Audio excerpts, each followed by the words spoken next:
जय हिंद दोस्तों, welcome back to our channel. Welcome back to Zofteria. I hope कि आप लोग अच्छे होंगे और अपनी तैयारी में बेहतरीन तरीके से लगे होंगे। एक बार फिर आप सभी को जॉफ्टेरिया फैमिली में बहुत बहुत वेलकम करते हैं। जी हाँ दोस्तों, paper third practice set number third. इससे पहले चैनल में जो है पेपर थर्ड के रिगार्डिंग 2 प्रैक्टिस सेट अपलोड हो चुकी है। तो अभी तक आप लोगों ने अगर उन वीडियोस को नहीं देखा है तो इस वीडियो को वॉच करने के बाद ज़रूर जो है उन प्रैक्टिस जो है सेट को भी आपको जो है देखना ज़रूरी है, बिकॉज़ ये सारे एग्ज़ाम बेस्ड जो है आपके ओरिएंटेड क्वेश्चंस हैं। तो एज अ रिवीजन के तौर पर इन प्रैक्टिस सेट को आप अटेंड कर सकते हैं। और ये जो है लेवल 1 और लेवल 2 का प्रिपरेशन कर रहे हैं सभी भावी शिक्षकगणों के लिए जो है ये वीडियो हेल्प रहने वाली है, हेल्प करेगी। तो बने रहिएगा वीडियो में अंत तक। चैनल पर दोस्तों अगर फर्स्ट टाइम जुड़े हैं तो चैनल को ज़रूर सब्सक्राइब करके जो है बेल बटन प्रेस कर रखिएगा, ताकि इसी तरह की वीडियोस का नोटिफिकेशन आप तक मिलती रहे। देख सकते हैं सबसे पहले यहाँ पे कंप्यूटर के क्वेश्चंस देखने वाले हैं। फर्स्ट क्वेश्चन है, निम्नलिखित में से किस शॉर्टकट कुंजी का इस्तेमाल MS वर्ड 365 में किसी फाइल को सेव करने के लिए किया जाता है? तो इसमें शॉर्टकट की कौन सा इस्तेमाल किया जाता है बताइए। MS वर्ड 365 में शॉर्टकट कुंजी इसमें फ़ाइल को सेव करने के लिए, तो यहाँ सेव की बात हो रही है, तो ऑप्शन जो है आपका डी करेक्ट हो जाएगा, Ctrl+S। नेक्स्ट क्वेश्चन है आपका, ESS एक कंप्यूटर आधारित प्रणाली है जो उपयोगकर्ताओं यानी यूजर्स को उद्यम डेटा यानी एंटरप्राइज डेटा को बदलने की अनुमति देती है। ESS का पूर्ण रूप क्या है? तो इसका पूर्ण रूप पूछ लिया है, तो बताइए इसका फुल फॉर्म क्या होगा। ESS का फुल फॉर्म क्या होगा? तो ये आपका हो जाएगा एग्जीक्यूटिव सपोर्ट सिस्टम, यानी ऑप्शन नंबर 1 ही आपका जो है ए जो है करेक्ट हो जाएगा। नेक्स्ट है, एक ब्लैंक डिस्प्ले बैकलाइट के बिना काम करता है क्योंकि यह डिजिटल लाइट यानी विजुअल लाइट का उत्सर्जन करता है। तो बताइए इसमें से कौन सा ऑप्शन करेक्ट होगा? तो इसका जो है ऑप्शन डी करेक्ट हो जाएगा, OLED। OLED डिस्प्ले बैकलाइट के बिना काम करता है क्योंकि यह जो है विजिबल लाइट का उत्सर्जन करता है। तो ऑप्शन डी करेक्ट हो जाएगा। निम्नलिखित में से कौन प्रथम जनरेशन का कंप्यूटर है? इसमें से जो है फर्स्ट जनरेशन का कंप्यूटर को आपको पहचानना है। तो SEAC जो है आपका फर्स्ट जनरेशन का कंप्यूटर है, ऑप्शन बी करेक्ट होगा। इसके अलावा आपको याद रखना है कि फर्स्ट जनरेशन के कंप्यूटर में और भी आ जाता है, जैसे ENIAC आ जाता है ना, इसको भी याद रखना है आपको। ये फर्स्ट जनरेशन का कंप्यूटर है। EDVAC आता है, ध्यान रखिएगा, EDVAC आता है, दैट इज़ EDVAC, EDVAC आता है। तो ये सब जो है आपके फर्स्ट जनरेशन के कंप्यूटर है। नेक्स्ट क्वेश्चन है, CPU द्वारा मेमोरी में किसी स्थान तक पहुंचाने में लगने वाला समय निम्न में से कौन सा है?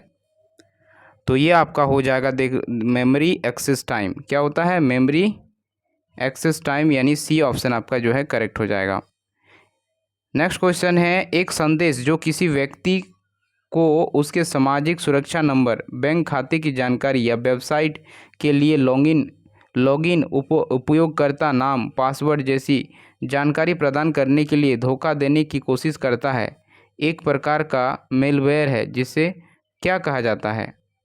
तो इसे कहा जाता है दोस्तों आपका फिशिंग कहा जाता है। क्या कहा जाता है? फिशिंग कहा जाता है। ऑप्शन जो है आपका डी करेक्ट हो जाएगा। नेक्स्ट क्वेश्चन है आपका, MS Excel 2010 रिबन बार में ब्लैंक टैब में अनहाइड यानी अनहाइड विकल्प मौजूद रहता है। तो फाइल हो जाएगा, इंसर्ट हो जाएगा, डेटा हो जाएगा, या फिर व्यू हो जाएगा? बताइए इसमें सही ऑप्शन हो जाएगा आपका व्यू, यानी MS Excel 2010 रिबन बार में व्यू टैब में जो है अनहाइड विकल्प मौजूद रहता है। तो ऑप्शन डी करेक्ट होगा। नेक्स्ट है, निम्नलिखित में से कौन एक सुपर कंप्यूटर नहीं है? यानी सुपर कंप्यूटर जो नहीं है उसको पहचान करना है। तो जो कि आपका PDA, ऑप्शन डी जो है आपका करेक्ट हो जाएगा। कंप्यूटर में CPU के 3 घटक क्या हैं? तो ये हैं आपके, बताइए क्या है? तो ध्यान से अगर देखिएगा इसके ऑप्शंस को, तो यहाँ पे control unit ALU keyboard, control unit ALU memory है, फिर मॉनिटर यूनिट ALU मेमोरी है, फिर आपका जो है मॉनिटर ALU मेमोरी है। तो बताइए CPU के 3 कंस्टिट्यूएंट क्या हो सकते हैं? तो इसमें से आपका होगा कंट्रोल यूनिट, ALU और मेमोरी, यानी ऑप्शन बी जो है आपका यहाँ पे करेक्ट हो जाएगा। नेक्स्ट क्वेश्चन है आपका 1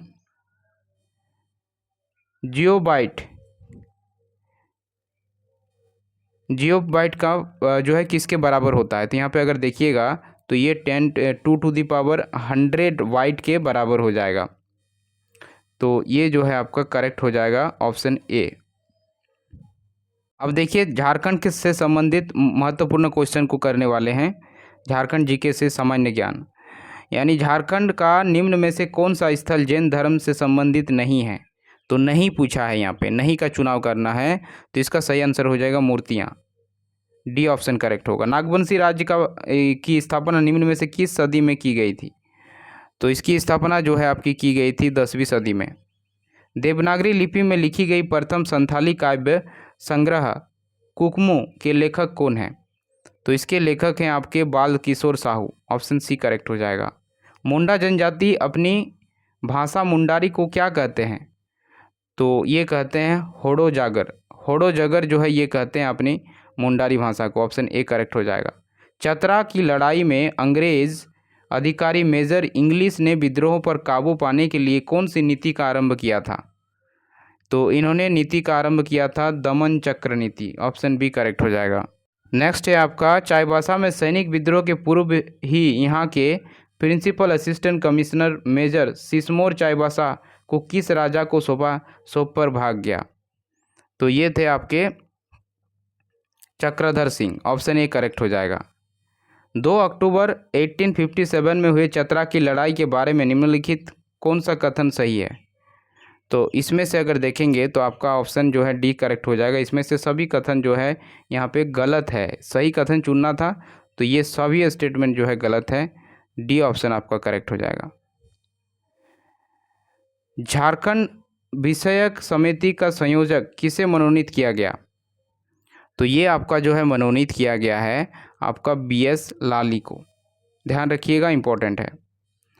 वर्ष 1928 में चाईबासा के किस पत्रिका के संपादक आनंद कमल चक्रवर्ती को ब्रिटिश विरोधी प्रकाशन के लिए बंदी बना लिया गया। तो ये आपका हो जाएगा गोल्डन लीग को, ऑप्शन ए करेक्ट हो जाएगा। हजारीबाग में भारत छोड़ो आंदोलन की शुरुआत 11 अगस्त 1942 को किसके नेतृत्व में प्रारंभ हुआ। तो ये आपका हुआ श्रीमती सरस्वती देवी, ऑप्शन सी करेक्ट हो जाएगा। मैथन बांध निम्न में स्थित है।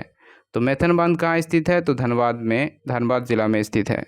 झारखंड में निम्नलिखित में से किस नदी से प्रसिद्ध लोधा जलप्रपात बनता है। तो लोधा जलप्रपात जो है आपका बनता है बूढ़ाघाघ नदी में। निम्नलिखित इनमें से कौन सी झारखंड की एक गर्मा फसल नहीं है।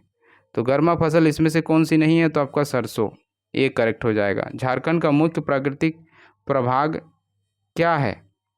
तो ये है आपका छोटा नागपुर पठार। झारखंड के किस फसल का उत्पादन सबसे अधिक है। तो झारखंड में सबसे अधिक उत्पादन वाला फसल जो है आपके अगर बात करें तो वो है आपका आम। इन फलों की बात करें तो इसमें से आम आ जाएगा। नेक्स्ट है आपका झारखंड के किस हिस्से में सर्दियों में न्यूनतम तापमान दर्ज किया जाता है। न्यूनतम तापमान, तो वो नेतरहाट पठार में। पूर्वी सिंहभूम जिले के कुल क्षेत्रफल का प्रतिशत कितने शेष पहाड़ों और पहाड़ियों में शामिल है जिनमें ग्रेनाइट, नीस और शिस्ट सम्मिलित है। तो ये आपका हो जाएगा 53%, ऑप्शन ए करेक्ट हो जाएगा। जो हातू जो पश्चिम सिंहभूम में स्थित है डैश के लिए प्रसिद्ध है। तो किसके लिए प्रसिद्ध है। ये क्रोमाइट के लिए प्रसिद्ध है, ऑप्शन ए करेक्ट हो जाएगा। निकेल का उत्पादन करने वाला भारत का प्रथम षड्यंत्र झारखंड की किस जगह पर आरंभ किया गया। तो ये किया गया घाटशिला में, ऑप्शन डी करेक्ट हो जाएगा। नेक्स्ट है आपका ऑप्टेटरॉक फॉस्फेट झारखंड के निम्नलिखित जिलों में से किस में पाया जाता है। तो ऑप्टेटरॉक फॉस्फेट जो है झारखंड के किस जिले में पाया जाता है। तो ये पश्चिमी सिंहभूम जिले में पाया जाता है, ऑप्शन डी करेक्ट हो जाएगा। अब देखिए अब जो है सारे क्वेश्चन सामान्य विज्ञान के होंगे, जनरल साइंस के होंगे। प्रयुक्त एंडोस्कोप निम्नलिखित में से किस सिद्धांत पर कार्य करता है। तो एंडोस्कोप की बात करें तो ये प्रकाश का संकलन आंतरिक परावर्तन सिद्धांत पर जो है कार्य करता है, ऑप्शन डी करेक्ट होगा। एक सूक्ष्म सेल में निम्नलिखित में से किनका इलेक्ट्रोलाइट्स की तरह इस्तेमाल होता है। तो इसमें से किसका जो है इलेक्ट्रोलाइट्स की तरह से जो है इसका यूज़ किया जाता है, तो ये आपका हो जाएगा अमोनियम क्लोराइड एवं zinc chloride, option A correct हो जाएगा। नेक्स्ट है आपका यहाँ पे, जब किसी वृक्ष की छाल वृक्ष के धार के पास से गोलाकार चारों तरफ से हटा दी जाती है तो यह वृक्ष धीरे धीरे सूख कर मर जाता है, क्योंकि इसके पीछे का रीज़न क्या है, ऐसा क्यों होता है? तो इसके पीछे का आपका रीज़न है कि जड़ें ऊर्जा से वंचित रह जाती है, जड़ें ऊर्जा से जो है वंचित रह जाती है, यही कारण है, ऑप्शन बी करेक्ट हो जाएगा। नेक्स्ट है, नमक का अनुभार लगभग कितना होता है? तो नमक का अनुभार कितना होता है ये निकालना है आपको, तो इसको आपको कैलकुलेट करना होगा। जैसे कि आपको मालूम होगा साधारण नमक का जो फॉर्मूला होता है NaCl होता है, सोडियम क्लोराइड होता है। तो सोडियम का जो परमाणु भार होता है, एटॉमिक मास जो होता है 23 होता है, और यहीं क्लोरीन का जो एटॉमिक मास होता है 35 होता है। इन दोनों को ऐड करेंगे तो आंसर आ जाएगा 58। तो 58 ग्राम प्रति मोल जो है इसका सही आंसर होगा, यानी ऑप्शन डी आपका करेक्ट हो जाएगा। चाय के उत्तेजक गुण इसमें निम्नलिखित उपयुक्त किस एल्कोलॉइड के कारण होता है? तो चाय में उत्तेजक गुण जिसमें उपस्थित किस एल्कोलाइड के कारण होता है? तो ये आपका होता है थियोब्रोमिन के कारण, ध्यान रखिएगा। नेक्स्ट है, सूर्य के किरणें की तीव्रता नापने के लिए कौन सा उपकरण प्रयुक्त किया जाता है? तो ये जो है सूर्य की तीव्रता को मापने के लिए जो इंस्ट्रूमेंट यूज़ किया जाता है वो है आपका एक्टिनोमीटर। क्या है? एक्टिनोमीटर, ऑप्शन डी करेक्ट हो जाएगा। नेक्स्ट क्वेश्चन है आपका, वह धात्विक खनिज जो बाढ़ के कारण मैदानों या घाटियों में जमा हुए कछारी जमाव से बनते हैं, डैश के रूप में जाने जाते हैं? किसके रूप में जाने जाते हैं? तो ये जाने जाते हैं आपके प्लेसर निक्षेप के ऊपर जाने जाते हैं, ऑप्शन बी करेक्ट हो जाएगा। डायनेमो जिसे बिजली उत्पादन हेतु कथित रूप से प्रयोग लाते हैं, वो वास्तव में क्या होते हैं? वो वास्तव में ऊर्जा का परिवर्तक होते हैं, ऑप्शन सी करेक्ट हो जाएगा। किसी तत्व के गुणों को प्रदर्शित करता है, कौन करता है? किसी तत्व के गुणों को प्रदर्शित करता है परमाणु क्रमांक, ऑप्शन ए जो है करेक्ट हो जाएगा। निम्न में से कौन सी उत्कृष्ट गैस है? उत्कृष्ट गैस यानी नोबल गैस इसमें से कौन सी है? तो नोबल गैस की अगर बात करें तो आपका हो जाएगा हीलियम। हीलियम जो है इसमें से नोबल गैस है। कीटों के वैज्ञानिक अध्ययन को कहते हैं, कीटों के वैज्ञानिक अध्ययन को क्या कहा जाता है? तो ये आपका कहा जाता है एंटोमोलॉजी, एंटोमोलॉजी कहा जाता है, ऑप्शन बी करेक्ट हो जाएगा। निम्नलिखित पादपों पर विचार कीजिए, तो इसमें आपको विचार करने कहा गया है बोगनविलिया, कॉर्नेशन, कोको और अंगूर। तो इसमें से आप अगर देखेंगे तो इसमें से कौन सा पादप संदर्भ कर्तन द्वारा प्रतिवर्धित किए जाते हैं? तो इसमें से अगर देखिएगा तो इसका सही जो है आंसर हो जाएगा आपका डी, सभी जो है करेक्ट हो जाएगा जितना भी था। नेक्स्ट है, मानव हार्मोन इंसुलिन उत्पन्न होता है, इंसुलिन जो है किस में उत्पन्न होता है? तो इंसुलिन का उत्पादन जो होता है आपका अग्नाशय में होता है, पेनक्रियाज में होता है, ऑप्शन बी करेक्ट हो जाएगा। सोनार निम्नलिखित द्वारा प्रयोग में लाया जाता है, सोनार जो है अब ये जो है प्रयोग में लाया जाता है किस काम के लिए? तो नौ चालकों द्वारा ये लाया जाता है, समुद्र के अंदर छिपी हुई वस्तुओं को पता लगाते हैं इसी से। रेत और नेफ्थलीन के मिश्रण को किसके द्वारा अलग किया जाता है? तो इसको अलग करने का, सेपरेशन करने का मेथड को बोलते हैं ऊर्ध्वपातन। हवाओं की ऊर्जा होती है, हवाओं की ऊर्जा कैसी होती है? तो हवाओं की ऊर्जा जो है आपकी होती है केवल गतिज ऊर्जा होती है इसमें। गुरुत्वाकर्षण के सार्वभौमिक नियम का प्रतिपादन किसने किया था? तो ये ग्रेविटेशनल जो फोर्स है आपका, वो उसका नियम दिया था आपका ग्रेविटेशन, न्यूटन ने, गैलीलियो ने, कोपरनिकस ने या आइंस्टाइन ने? तो किसने दिया था? तो ये आपका दिया था न्यूटन ने। घटपर्णी के निम्नलिखित भागों में से कौन सा एक घट में रूपांतरित होता है? तो एक घट में रूपांतरित इसमें से कौन सा होगा बताइए? तो इसमें से होगा पत्ता जो है एक घट में होगा, ऑप्शन बी करेक्ट होगा। नेक्स्ट क्वेश्चन है आपका, निम्न में से कौन सा कथन सही नहीं है? गलत कथन का चुनाव करना है। NCl यानी जो है सोडियम क्लोराइड के मौजूदगी में पेरिस प्लास्टर के साथ स्थापन दर में वृद्धि होती है, बिल्कुल सही। सीमेंट में जिसका जिप्सम का योग उसके स्थापन दर को मंद करने के लिए किया जाता है, बिल्कुल सही। सभी क्षारीय मृदा धातु जलायोजित लवण उत्पन्न करती है, यह भी सही है। बेरियम और एस्ट्रोसियम प्रकृति में मुक्त रूप में पाए जाते हैं, ये गलत है। तो गलत कथन का ही जो है चुनाव करना था, ऑप्शन डी करेक्ट हो जाएगा। नेक्स्ट क्वेश्चन है, निम्नलिखित कथनों पर विचार करना है आपको। इसमें दिया है टेफ्लॉन और डेक्रोन बहुलक है, नियोप्रिन सनसिल्क रबड़ है, सनसिल्क जो है रबड़ है, और पॉलीथीन पॉलीथिलीन एक बहुलक है, प्राकृतिक रबर क्लोरोप्रीन है। तो क्लोरोप्रीन है क्या? तो इसमें से आपको जो है सही कथन कौन सा है, पूरे कथनों में से कौन सा सही है? तो यहाँ पर अगर देखेंगे आप तो सही स्टेटमेंट, तो आपका यहाँ पे फर्स्ट जो कहा था टेफ्लॉन तथा डेक्रोन बहुलक है, तो ये सही था। नियोप्रीन सनसिल्क रबड़ है, ये भी सही है। पॉलीथीन और पॉलीएथिलीन एक बहुलक है, ये भी सही है। प्राकृतिक रबड़ क्लोरोप्रीन है, तो ये जो है स्टेटमेंट गलत हो जाएगा। तो 1 2 3 जो है आपका करेक्ट है, यानी अगर ऑप्शन को देखेंगे तो 1 2 3 करेक्ट, यानी फर्स्ट ऑप्शन करेक्ट हो जाएगा।